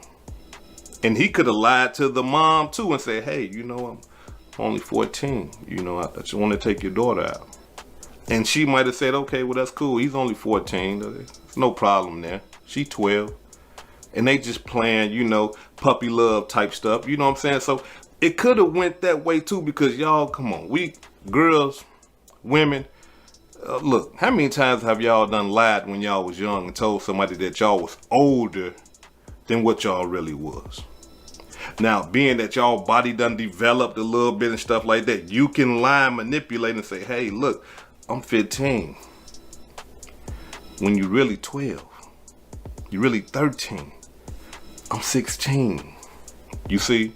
So that type of stuff goes on too. So we ain't gonna just throw it all on that, but we just had to put that out there. But nevertheless, this girl right here is no longer with us. And she was found dead in her boyfriend's car. So we gotta ask ourselves, is he guilty of murder? The body was dismembered. He left to go on his tour a month, the same time that the car was sitting there, for a month. So things just don't look right. He has not been charged with anything. He hasn't even been arrested. He's still on tour, but I just got word that he stopped his tour and everything now, and that he's cooperating with authorities. But for some reason, he hasn't been charged. He hasn't been arrested or anything like that. And the reason why I believe that is this right here. Even though they found his girlfriend's body in his car, they still have to prove that he did it. Now, to us, in our mind, the people that we're not homicide investigators, so we like, he did it. She got found dead in his car. 1 + 1 is 2. There it go.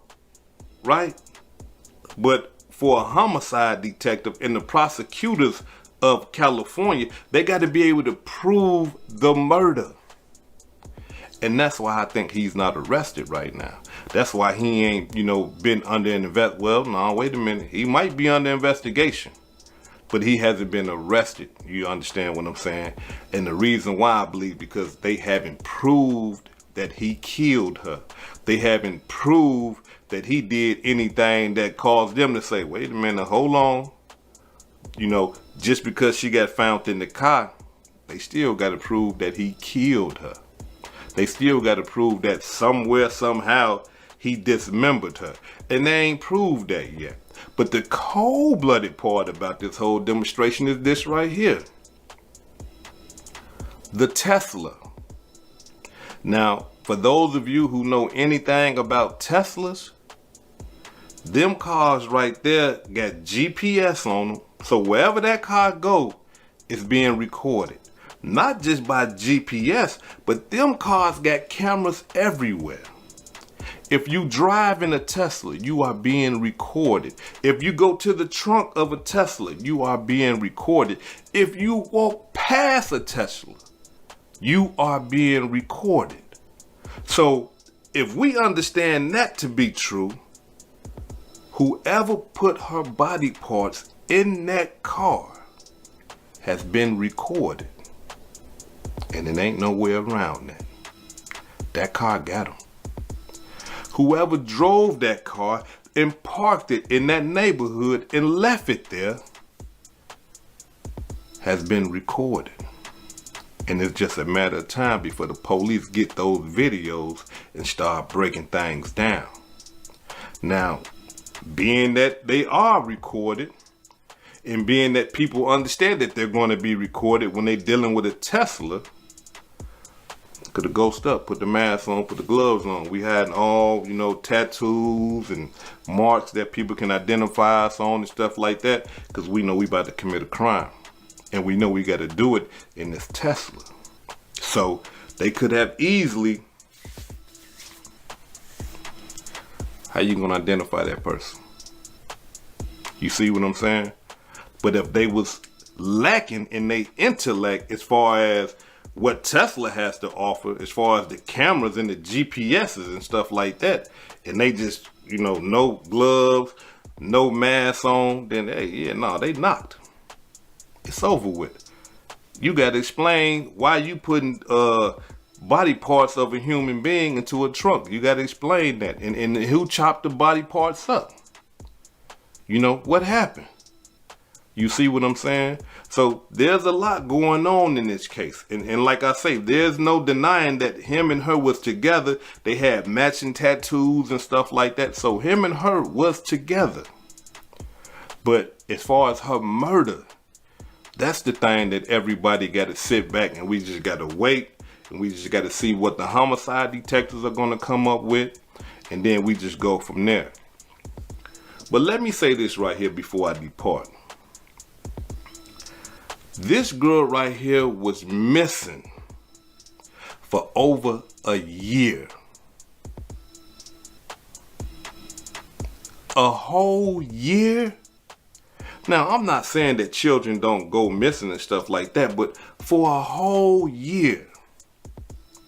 And her mother and people in her family understood that this famous guy all of a sudden, David Burke, is her boyfriend, and ain't nobody go check on him.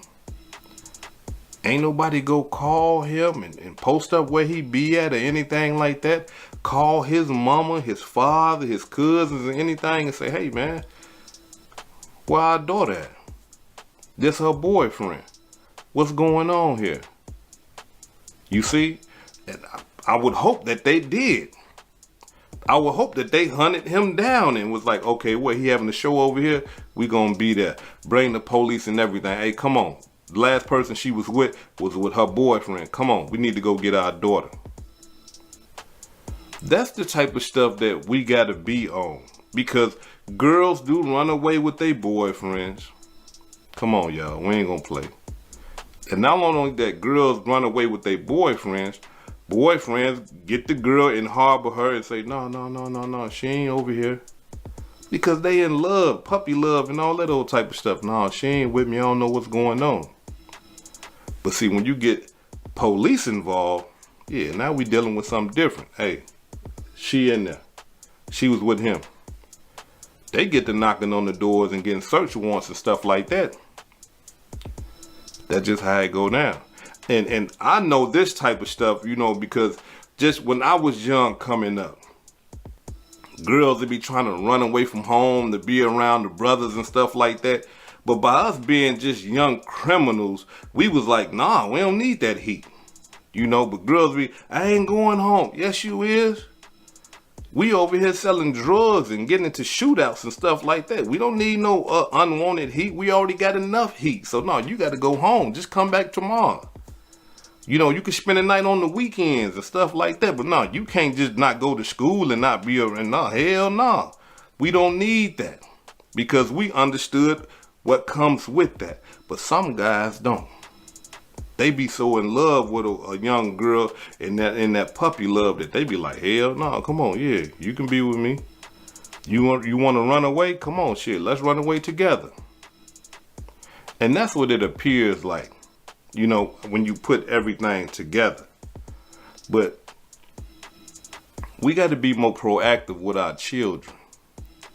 And what I mean by proactive is that we got to be in the way of anything that's going to cause them any type of harm or going to cause them any type of thing that's going to cause them to stray away from their path. We got to be able to see that. And we got to be able to cut it right at the root as soon as we see it. This your boyfriend right here. How old you say you is, young man? Oh, I'm 14. You is, huh? Let me meet your mama and your father. You see? Where your dad at? You know? Where your mom at? You know? Hey, look, check this out. How you doing? They call themselves doing the puppy love thing. My daughter is 12 years old. How old is your son? What is your son into? What type of stuff that he get involved with? Is he a school going child, or does he get suspended often? Does he fight a little bit? You know, just let me know a little bit about him so I can know how to deal with him and my daughter. You see, we got to start getting involved like that type of stuff, because look, we can't deny the fact that your child gonna like somebody, whether it's a boy or a girl. They gonna like somebody the same way you like somebody when you was 12, 13, 14 and you had a crush and all that old type of stuff. So we got to start demonstrating like that. Ain't no, you can't like him, not, because then they gonna do it behind your back. So, oh, you like somebody? Oh, they like you? Okay, then, well, let me give you the game then. Listen, check this out. Don't fall for this. Don't go for that. If he respects you, he gonna do this. If he disrespects you, he gonna do this. I need to meet the parents. Yeah, I need to sit down with them. I need to have a conversation with them so I can see what's going on. Not only that, I need to go look at some school records and hey, this boy right here, is he bad? I need to go talk to some people. Is this girl right here, is she troubled? Whatever. We got to be proactive when our children start to want to date. When they think they can make grown folks decisions. We got to be proactive. We got to be involved. Because if we don't get involved, this type of stuff happens. Where your child go missing for a whole year and you don't know where she at. And then the next thing you know, she end up dead. This is Hood Educated, not Lame Related. Peace and love, and y'all take care of yourself out there. If I said anything that caused you to think, hit that like button and subscribe to the channel if you're not subscribed already. And if you're feeling generous, please make a small donation to the channel. Now, before I depart, allow me to give a shout out to some of the blessings that I received this week. Aquanita Thomas for the $5 super thanks. Thank you. Carrie Say for the $5 super thanks. Thank you. P Frog the Man for the $15 super thanks. Thank you. Antoine Webb for the $40 cash app. Thank you. Cheyenne Cunningham for the $20 cash app. Thank you. Sanford D. Doss Sr. for the $20 cash app. Thank you. Breeze for the $5 cash app. Thank you. Michael Smiley for the $100 cash app. Thank you. And last but not least, Helen Sullivan for the $20 PayPal. This is Hood Educated, not Lame Related. Peace and love. And y'all take care of yourself out there.